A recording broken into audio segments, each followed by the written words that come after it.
साथियों जय हिंद। साथियों आज हम अपने 10 कदम सीरीज में भूगोल के बहुत ही इंपॉर्टेंट 10 क्वेश्चन पर चर्चा करेंगे। साथियों ये सीरीज हमारी यूरोप स्पेशल है।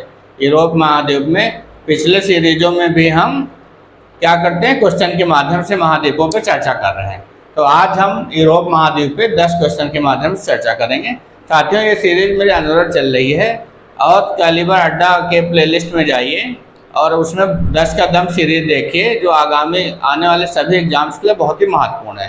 पेट के एग्जाम्स में आप देख चुके होंगे कितने परसेंट में क्वेश्चन हमारी सीरीज से आए हुए हैं। आप मिला लीजिए तब इसको पढ़िए और करंट अफेयर देख लीजिए, हमारा 10 कदम सीरीज देख लीजिए। कोई भी क्वेश्चन आपका जीएस और करंट अफेयर का इससे बाहर नहीं जाएगा। साथियों आइए देखते हैं 10 महत्वपूर्ण क्वेश्चंस। पहला क्वेश्चन है, विश्व का सबसे नगरीकृत महाद्वीप कौन है? तो यूरोप। यूरोप जो है विश्व का सबसे नगरीकृत महाद्वीप माना जाता है, क्योंकि चाहे आप यूक्रेन और इटली थोड़ा जो है कृषि प्रधान है, ग्रामीण क्षेत्र से संबंधित है। बाकी लगभग सभी जो चाहे जिसको ले लीजिए, स्विट्जरलैंड ले लीजिए, आप रूस ले लीजिए और ब्रिटेन ले लीजिए, आयरलैंड ले लीजिए, ये सब क्या है? ये सब नगरीकृत हैं।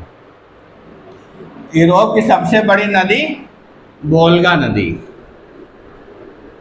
वोल्गा नदी जो है यूरोप की सबसे बड़ी नदी है, जिसकी लंबाई कितनी है? लगभग 3700 किलोमीटर, 3687 किलोमीटर ये लंबी नदी है वोल्गा नदी आपकी। यूरोप की मुख्य और डेन्यूब नदी है, जिसकी लंबाई लगभग 2900 किलोमीटर है, जो 7 देशों की राजधानियां उस पर स्थित हैं।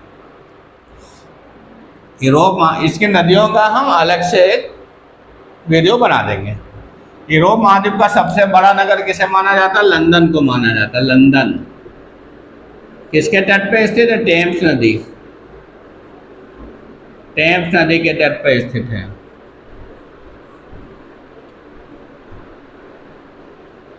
और ये बहुत ही समृद्ध नगर है, सबसे विशाल का नगर है, समृद्ध है, औद्योगिक धंधे सबसे ज़्यादा यहाँ पे है। ये आर्थिक दृष्टि से बहुत ही महत्वपूर्ण नगर है यूरोप का, इसलिए इसे विशाल का या बड़ा नगर भी लंदन का सबसे माना जाता है।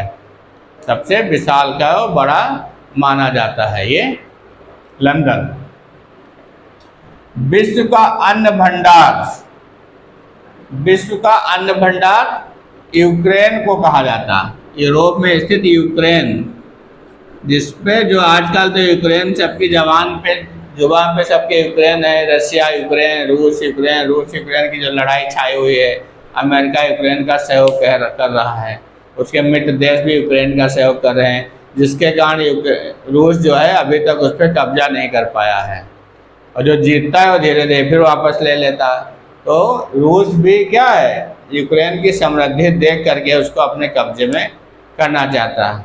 इसके 4 शहरों पे उसने अपना दावा भी ठोंक दिया है कि ये रूस के हो गए शामिल, लेकिन उसमें से फिर यूक्रेन का दावा है कि हमने इस पे कब्जा कर लिया। तो यूक्रेन जो है इसे रोटी की डलिया भी कहते हैं, विश्व की रोटी की डलिया कहते हैं, क्योंकि यहाँ पे बहुत ही बड़े मात्रा में अन्न का उत्पादन होता है। कृषि के लिए ये क्या है, इसकी जलवायु बहुत ही उपयुक्त है।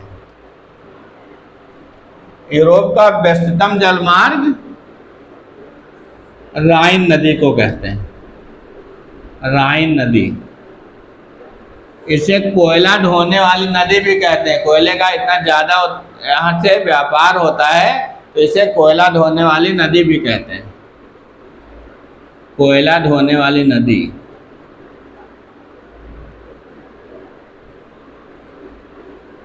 कोयला ढोने वाली नदी कहा जाता है। और ये नदी जो है राइन नदी आपकी डान नदी से मिल जाती है, जिसके कारण काला सागर होते हुए जो समुद्री जहाज हैं वो यूरोप के आंतरिक भागों में प्रवेश कर जाते हैं और व्यापार सुगम हो जाता है। इसीलिए राइन नदी सबसे व्यस्ततम जलमार्ग माना जाता है यूरोप का। विश्व का सर्वाधिक अंगूर और जैतून उत्पादक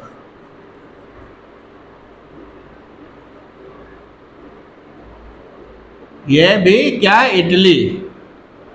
इटली जो है सबसे ज़्यादा जैतून और अंगूर उत्पादक देश माना जाता है, क्योंकि इसकी जलवायु कैसी है, जहाँ कहाँ पे भूमध्य सागरीय इलाके में होता है, भूमध्य सागरीय जलवायु है पाई जाती है, इसलिए यहाँ पे अंगूर और जैतून का उत्पादन भारी मात्रा में होता है। यूरोप का भारत किसे कहते हैं, इसे भी किसे कहते हैं, इटली को ही कहते हैं। क्यों कहते हैं, इसमें क्या समानता है, क्या समानता है कि यूरोप का भारत इटली को कहा जाता है, क्योंकि भारत की तरीके से ये कृषि प्रधान देश है। कृषि ग्रामीण आबादी यहाँ सब ज़्यादा है, इसलिए हमने कहा था इटली और यूक्रेन को छोड़ करके ग्रामीण आबादी और यूरोप में कम है, इसलिए वो नगरीकृत नगरों का शहर सबसे ज़्यादा यूरोप को माना जाता है, नगरीकृत जनसंख्या ज़्यादा है। लेकिन इटली में भारत जैसे क्या है, भारत की तरह ही क्या है, कृषि प्रधान है। ये क्या है, भारत की तरह कृषि प्रधान है, भारत की तरह कृषि प्रधान, कृषि प्रधान। और क्या है, और जैसे भारत में हिमालय भारत के उत्तर में, वैसे इटली के उत्तर में आल्प्स पर्वत है। हिमालय की तरह से ही, हिमालय की तरह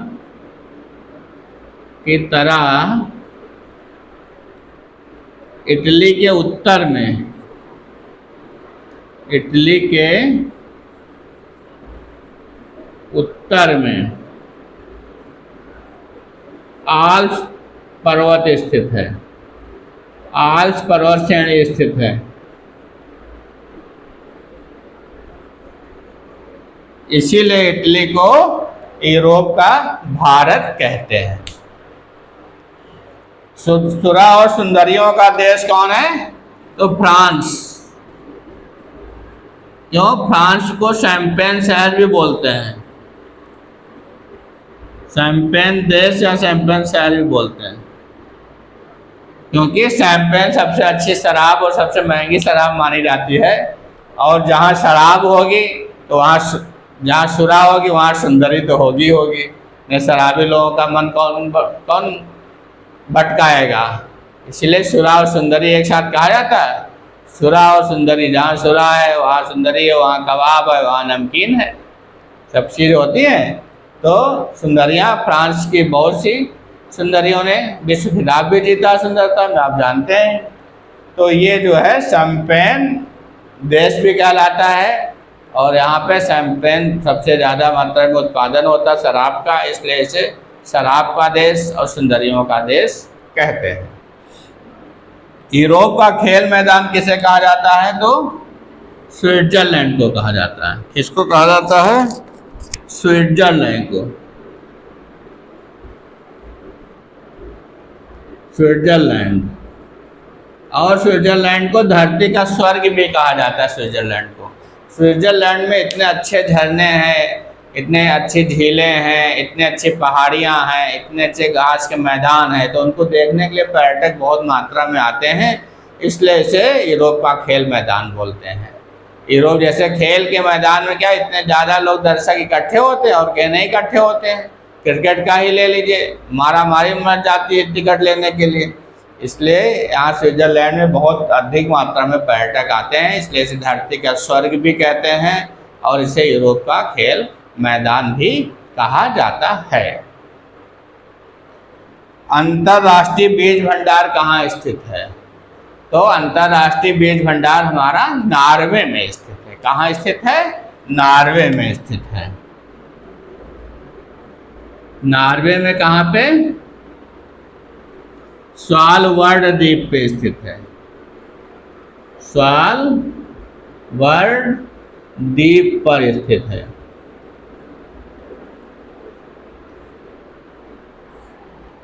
नॉर्वे में स्वालबर्ड द्वीप पर स्थित है आपका अंतर्राष्ट्रीय बीज भंडार। अंतर्राष्ट्रीय बीज भंडार कहाँ स्थित है, तो नॉर्वे में स्वालबर्ड द्वीप पर स्थित है। बताया जाता है यहाँ की कितनी प्रजातियाँ, बीजों की 11,65,041 बीजों की प्रजातियां हैं। यहाँ पे प्रजातियां हैं, इसलिए अंतर्राष्ट्रीय बीज भंडार कहा जाता है। यहाँ पे 11,65,041 बीजों की प्रजातियां पाई जाती हैं। तो दोस्तों ये रहे हमारे 10 बहुत इंपॉर्टेंट क्वेश्चन जिसके माध्यम से हम यूरोप को समझने की कोशिश किए हैं। अगले लेक्चर में भी हम यूरोप को क्वेश्चंस के माध्यम से पढ़ेंगे। जितने भी आपके एग्जाम्स के लिए इम्पॉर्टेंट क्वेश्चन होते हैं वो एक भी क्वेश्चन नहीं छोड़ेंगे। इसका आप नमूना हमारे 10 के दम सीरीज में, जो आप कैलिबर अड्डा के सीरीज में जाइए उसको देखिए। आप 10 के दम सीरीज देखते रहिए और मेरा करंट अफेयर देखते रहिए। कोई भी जीएस और करंट अफेयर का एक भी क्वेश्चन आपका गलत होने वाला नहीं। आपका स्कोर अच्छा होगा, आपका सिलेक्शन होगा, आप सफल होंगे, आपकी मनोकामना पूर्ण होगी। ये कैलिबर अड्डा की शुभकामनाएं। साथियों हमारा चैनल देखते रहिए, अच्छा लगे सब्सक्राइब करिए, शेयर करिए, हमें सजेशन दीजिए और हम उसमें सुधार करेंगे। साथियों मस्त रहिए, व्यस्त रहिए, खुश रहिए, सफल होइए। जय हिंद।